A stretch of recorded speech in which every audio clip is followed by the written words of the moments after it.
Sur terre, sous terre, sur l'eau ou sous l'eau, pas question de se lancer dans une course folle à l'énergie sans en mesurer les impacts, scandent les environnementalistes. Si on se précipite et qu'on fait des erreurs qui ont des impacts écologiques et économiques sérieux, on va le regretter amèrement.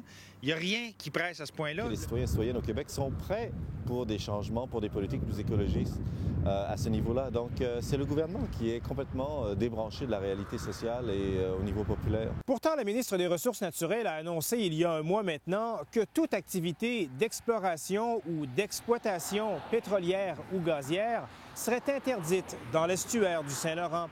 Mais c'est trop peu, disent encore les environnementalistes. Mais pour nous, ça touche l'ensemble du golfe. Parce qu'en milieu terrestre, on peut diviser le territoire, mais en milieu marin, c'est tout un cycle marin qui est interrelié.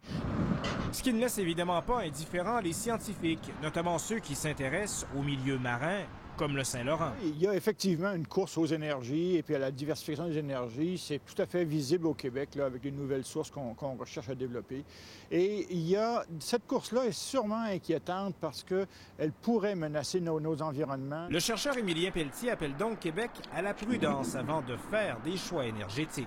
Il y a lieu certainement de demander à ce qu'on prenne le temps qu'il faut pour prendre des décisions éclairées. Reste à voir si le gouvernement Charest sera attentif aux nombreuses suggestions qui lui sont adressées.